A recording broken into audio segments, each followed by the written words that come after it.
Hey guys, and welcome to our new review video. Today we're going to be reviewing Dragon Quest Heroes, The World Trees Woe and The Blight Below for the PS4. And it's also got to be one of the stupidest named games I've ever heard of. Honestly, this was the game I bought a PS4 for, or should I say I was bought a PS4 for. I've looked at it for ages. I've always heard good things about Dragon's Quest, never played any of them. And I couldn't really tell what it was like from the back. It just looked cool, the graphics looked good, so I thought, you know what, I'll get that. So when I got my PS4, this was the only game I had. I put a large amount of hours into it, and it's still playable now. I mean, it's really fun. This is one of the games I didn't expect to be as good as it was. So honestly, just to get started, I would recommend you go out and play it at least. If you're into Dynasty Warriors, this is the sort of game for you. It reminds me a lot of Dynasty Warriors, with the sort of separate, small, like larger areas where you run around fighting hordes of enemies, and then you're in a hub world. The story is basic Japanesey sort of RPG storyline. Evil person does something bad, you have to stop them, while going to different areas and fighting as many monsters as you can. I don't know how it stacks up to the Dragon Quest games. I've not played any, but after playing this I really want to. Like I say, you start off as just like one person, and as you play the levels you unlock extra characters to join your party, and you can have up to a party of 4 characters. I mean, if you look on the screen, you'll see I've been playing with different people. They all level up, and you can just keep going and going. I mean, I think you can hit 50 plus level from what I remember. They all have different abilities. Some are good at healing, some are good at damage, some are good at buffing. So they all play differently. They've all got specials. You have so you have your health bar and sort of like a mana bar as like RPG games, but you, unlike Dynasty Warriors, like the more you do specials, the more it uses it up, so you have to sort of like balance how you play, and just keep switching between your characters, and you can do that on the fly as you're playing. The graphics are absolutely fantastic. The gameplay's fun. Like I say, there's plenty to do. I mean, your characters, you say they level up, they get new skills and abilities, new weapons. There's a whole crafting thing. You can you collect every like when you're killing enemies, you pick up gold that you can buy things with. You also pick up items which can be used or sold or attached. So not only do you have characters have like a set weapon, but you can also equip each of them with different items that all do different things as well. So there's so much customization in it.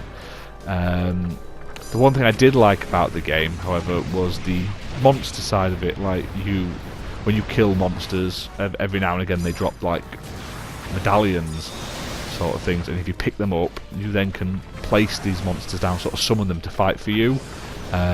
So there's like achievements for unlocking all the different monsters and stuff like that, so there's loads of replayability. But the monsters range from like little blobs to like evil money bags to skeletons to giant dragons to like Wolverine saber-toothed tiger things, and they really stand out. I love the art style. I mean, obviously Dragon Quest reminds me of Dragon Ball Z. I know it has similar people working on it from what I remember, but it really appealed to me. I mean, I've put in nearly 20 hours into this game, I would say, overall, and the replayability, you can go back, once you finish each mission, you can then go back and free roam the area to unlock all the secret hidden items and stuff like that. You can also go back and do like harder versions of every level. There's also, as you play in the game, it unlocks things like special missions where you have to do certain things but in the same areas, and there's plenty of different areas. They all vary from the like grasslands, there's sort of like a sand town sort of like that, there's like a city in the sky, that sort of thing, and they're all, you can clearly tell them apart. There's all sorts, and it's not just running around hack and slash killing things. There's also sort of like defend bases, there's defend people. There'll be a giant, like one of the levels is like a giant cyclops, and it rampages through the city, and you have to defeat it before it gets to a certain point.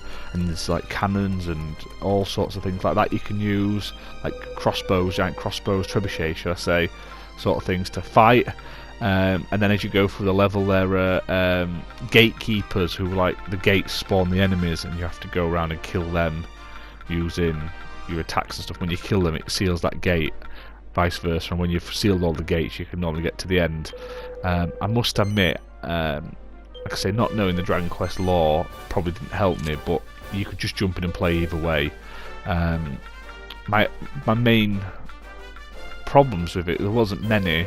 I'm not the biggest fan of games where they don't actually speak when it's text, and it's just pressing X to go through the text, and it's just text I have to read. I'd much rather be able to just listen to it. I know some people love that, some people don't. I do not like that. It's not my sort of thing. It's one of my main peeves about sort of Final Fantasy and stuff like that, and Zelda. I love some of the games, but it's something I don't enjoy. I also had a few bugs and glitches. I mean, on one of the levels, you're going through these different teleportation panels to the top of this tower, and I got halfway through. I must have spent half an hour playing it, and then suddenly it just glitched out and wouldn't let me go anywhere.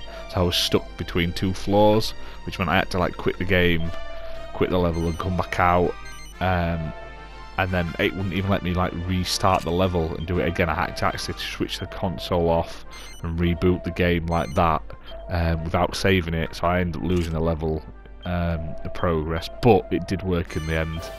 Yeah, other than that, there's not much I've had. It does get a bit repetitive after a few hours. I mean, once I'd put about 10-12 hours in, I did start to go to more like, I'd play maybe 2 or 3 missions at a time and then stop, because it does start to get a bit repetitive later on when you've done everything.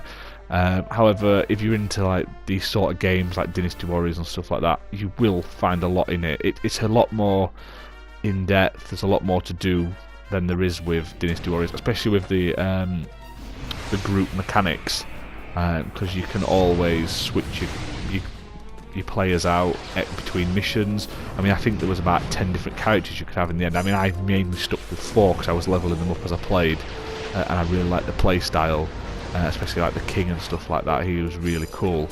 But unlike Dynasty Warriors, where it's like you play as one character all the way through, you can pick and mix. You don't even have to play as the main character through, apart from like the first levels. Once you've got enough characters, you can even play with less than a full team if you really wanted to. Don't know why you would, but you have that option. You can unlock extra costumes, like alternate costumes for your characters. These are a bit rubbish because they're just sort of like recolours, but for a game that is quite cheap now, I mean, you could probably pick it up for about £15 brand new, £20 brand new. I would definitely recommend picking it up because it's something different. It's one of the sort of it's a different thing to what everyone seems to be playing, like shooters at the moment, stuff like that. It does stand out in that sense. I mean, it's not very hardcore RPG like normal Dragon Quest is, or Final Fantasy, that sort of thing, but it does have enough RPG elements that people who like RPGs will enjoy it, whilst those who like Dynasty Warriors and sort of hack and slash, like fighting through hordes and hordes of enemies, will also enjoy it. So it's got a bit for everyone, like I say, and the art style's fantastic, the gameplay's fun. It is only one player. That is a big downside, the fact that they've not made it multiplayer. But I can see why, but then I can't see why. But yeah, I would definitely recommend picking it up. It does also work with remote play, so if you don't want to sit on a telly, you can sit and play with it on your PS Vita. But yeah, I would recommend going out and getting it. They have announced number 2, and I think it's due out within the next couple of months. If that, I think it might even be sooner than that. I think it might be coming out within the next month. So I'll definitely be picking it up, but I cannot recommend it enough, and I would probably give it an 8 out of 10 just for how great it is. If you haven't got a PS4, it is out on PC as well. I don't know what the quality of the PC version is like, but I would definitely recommend picking it up on one system or another. Well, that's it for this review. I hope it's helpful, and I hope you've enjoyed it. If you like our videos, please give them a like, give us a subscribe. Feel free to suggest things for us to play, review. Like I say, we do new videos every day at 6 PM, Monday to Friday, so just let us know, and I will leave you to it. bye for now.